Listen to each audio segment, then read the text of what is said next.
بسم الله الرحمن الرحيم. قال تعالى: ومن أحسن قولا ممن دعا إلى الله وعمل صالحا وقال إنني من المسلمين. السلام عليكم ورحمة الله وبركاته. الحمد لله رب العالمين، والصلاة والسلام على أشرف الأنبياء والمرسلين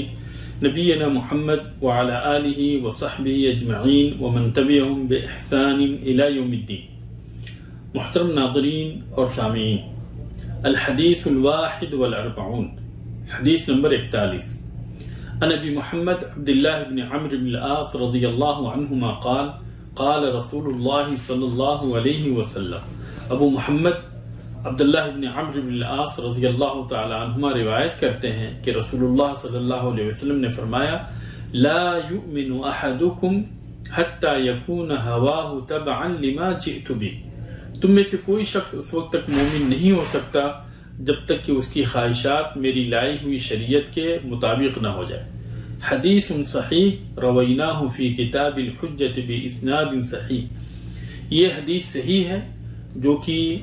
کتاب الحجت کے اندر صحیح سند کے ساتھ موجود ہے۔ اس حدیث کے اندر کئی ایک مسائل ہیں۔ پہلا مسئلہ اس حدیث کی صحت سے متعلق، تو جیسا کہ امام نووی رحمہ اللہ نے فرمایا کہ یہ حدیث صحیح ہے، اور اسی طریقے سے یہ حدیث ابو ہریرہ رضی اللہ تعالی عنہ سے بھی مروی ہے صحیح سند کے ساتھ۔ دوسرا مسئلہ اس حدیث کے اندر جو ہے، جو ایمان کی نفی کی گئی ہے، لا یؤمن احدکم، کہ تم میں سے کوئی شخص اس وقت تک مومن نہیں ہو سکتا، تو یہاں پہ کمالی ایمان کی نفی ہے، یعنی وہ بندہ اس وقت تک کامل مومن نہیں ہو سکتا جب تک کہ اس کی خواہشات نبی کریم صلی اللہ علیہ وسلم کی لائی ہوئی شریعت کے مطابق نہ ہو۔ امام نووی نے اربعین نوویہ کی شرح کے اندر یہ ذکر کیا ہے کہ ہر شخص کے لیے ضروری ہے کہ وہ اپنے اعمال کو قرآن و حدیث کی کسوٹی کے اوپر رکھے، چنانچہ جو قرآن و حدیث کے خلاف ہے اسے چھوڑ دے اور قرآن و سنت کی پیروی کرے۔ اور یہ حدیث جو ہے قرآن مجید کے اندر اس آیت کے بالکل مطابق ہے، جس کے اندر اللہ تبارک و تعالیٰ نے فرمایا: وَمَا كَانَ لِمُؤْمِنٍ وَلَا مُؤْمِنَةٍ إِذَا قَضَى اللَّهُ وَرَسُولُهُ أَمْرًا أَن يَكُونَ لَهُمُ الْخِيَرَةُ مِنْ أَمْرِهِمْ، کہ کسی بھی مومن مرد اور مومنہ عورت کے لیے یہ جائز نہیں کہ جب اللہ اور اس کے رسول کسی چیز کے بارے میں حکم دے دیں تو انہیں اس معاملے کے اندر کسی طرح کا اختیار ہو، یعنی جب اللہ اور اس کے رسول کا کسی مسئلے کے اندر حکم آ جائے تو پھر ایسی صورت میں اس کے مطابق عمل کرنا انسان کے لیے ضروری ہے۔ تیسرا مسئلہ اس حدیث کے اندر یہ ہے کہ اس کے اندر لفظ ہوا کا استعمال کیا گیا ہے۔ ہوا، اس کے سلسلے میں ابن رجب رحمہ اللہ جامع العلوم والحکم کے اندر کہتے ہیں کہ عام طور پہ ہوا کا استعمال جو ہے وہ ناحق چیزوں کی طرف میلان کے بارے میں ہوتا ہے، یعنی کسی ناحق چیز کی طرف میلان اگر ہو تو اس کے لیے ہوا کا استعمال ہوتا ہے قرآن و حدیث کے اندر۔ نفسانی بری خواہشات، اس کے لیے جو ہے ہوا کا لفظ استعمال کیا جاتا ہے، جیسا کہ اللہ تبارک و تعالیٰ نے فرمایا: وَلَا تَتَّبِعِ الْهَوَى فَيُضِلَّكَ عَنْ سَبِيلِ اللَّهِ، کہ اپنی بری خواہشات کی پیروی مت کرنا کہ وہ تمہیں اللہ تبارک و تعالیٰ کے راستے سے بھٹکا دیں گے۔ اور اسی طریقے سے دوسری جگہ اللہ تبارک و تعالیٰ نے فرمایا: وَأَمَّا مَنْ خَافَ مَقَامَ رَبِّهِ وَنَهَى النَّفْسَ عَنِ الْهَوَى فَإِنَّ الْجَنَّةَ هِيَ الْمَأْوَى، کہ جو شخص اللہ تبارک و تعالیٰ کے سامنے کھڑے ہونے سے ڈرتا ہے اور اپنے نفس کو بری خواہشات سے روکتا ہے تو ایسے لوگوں کا ٹھکانہ جنت ہے، ایسے لوگوں کا ٹھکانہ جو ہے جنت ہے۔ اور ہوا کا استعمال جو ہے، لفظ ہوا جو ہے، کبھی محبت کے معنی میں بھی استعمال ہوتا ہے اور عمومی میلان کے بارے میں استعمال ہوتا ہے، چاہے وہ میلان حق کی جانب ہو یا باطل کی جانب ہو۔ اور محبت کے سلسلے میں حدیث کے اندر عمومی طور پہ محبت کے معنی میں اس کا استعمال ہوا ہے، جیسا کہ صفوان ابن عسال رضی اللہ تعالیٰ عنہ کی حدیث ہے کہ ان سے سوال کیا گیا کہ کیا آپ نے نبی کریم صلی اللہ علیہ وسلم سے ہوا کے بارے میں کوئی حدیث سنی ہے؟ تو انہوں نے کہا کہ سألہ اعرابی عن الرجل يحب القوم ولم يحلق بهم، کہ ایک دیہاتی نے نبی کریم صلی اللہ علیہ وسلم سے یہ سوال کیا کہ وہ کسی قوم سے محبت کرتا ہے لیکن عمل میں ان کے درجے تک نہیں پہنچ پاتا۔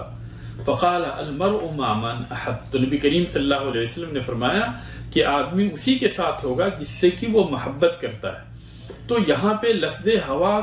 کا انہوں نے استعمال عام محبت کے معنی میں کیا۔ اور اسی طریقے سے جب یہ آیت کریمہ نازل ہوئی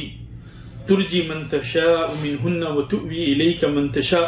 کہ آپ ان میں سے جس کو چاہیں اپنے سے دور کر دیں اور جنہیں چاہیں جو ہے اپنے سے قریب کر لیں، تو عائشہ رضی اللہ تعالی عنہا نے کہا ما ارى ربک الا یسارع فی ہواک، کہ میں یہی دیکھتی ہوں کہ اللہ تبارک و تعالیٰ فوراً آپ کی خواہش پوری کر دیتے ہیں۔ تو یہاں پہ جو ہے یہ ناحق میلان کے معنی میں نہیں ہے، بلکہ حق کی طرف جو میلان ہو اس معنی میں جو ہے یہ ہوا کا لفظ استعمال ہوا ہے۔ اسی طریقے سے عمر رضی اللہ تعالی عنہ کی وہ حدیث جو کہ بدر کی قیدیوں کے سلسلے میں مشورے کے طور پہ نبی کریم صلی اللہ علیہ وسلم نے جو مشورہ لیا تھا، تو اس سلسلے میں جو ان کی حدیث ہے اس کے اندر بھی لفظ ہوا کا استعمال کیا گیا ہے، یعنی عام میلان کے معنی میں، جیسا کہ وہ کہتے ہیں فَحَوِيَ رسول اللہ صلی اللہ علیہ وسلم ما قال ابو بکر ولم يهوي ما قلت، نبی کریم صلی اللہ علیہ وسلم کا میلان ابو بکر کی باتوں کی طرف ہوا، میں نے جو بات کہی تھی اس کی طرف نہیں، بلکہ ابو بکر رضی اللہ تعالیٰ عنہ نے جو باتیں کہی تھی اس کی طرف جو ہے نبی کریم صلی اللہ علیہ وسلم کا میلان ہوا۔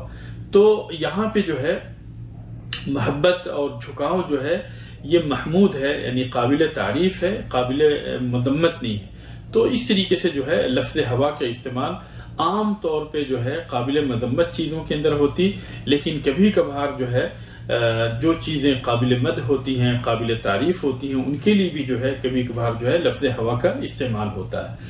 تو اس حدیث کے ذریعے سے جو ہمیں فائدے حاصل ہوئے ان میں سے سب سے پہلی چیز جو ہے وہ یہ ہے کہ بندے کے اوپر ضروری ہے کہ وہ قرآن و سنت کی پیروی کرے، نبی کریم صلی اللہ علیہ وسلم کی لائی ہوئی شریعت کی اتباع کرے، اور اسی طریقے سے دوسری چیز جو ہے کہ وہ انسان جو ہے اپنے ایمان کے اندر متفاوت ہوتا ہے، کوئی انسان جو ہے کامل الایمان ہوتا ہے، کسی انسان کی ایمان کے اندر کمی ہوتی ہے، ادھورے ایمان والا ہوتا ہے، ناقص الایمان ہوتا ہے، اور اس کمی کے اندر بھی بہت سارے درجے ہوتے ہیں۔ تو اللہ تبارک و تعالیٰ سے دعا ہے کہ اللہ تبارک و تعالیٰ ہمارے اندر سے ہر طرح کی کمی کو ختم کر دے اور ہمیں کامل الایمان بنائے، جب تک ہمیں اس دنیا کے اندر زندہ رکھے، اسلام پہ زندہ رکھے، اور جب ہمیں وفات دے اسلام پہ وفات دے۔ آمین وآخر دعوانا الحمدللہ رب العالمین، والسلام علیکم ورحمۃ اللہ وبرکاتہ۔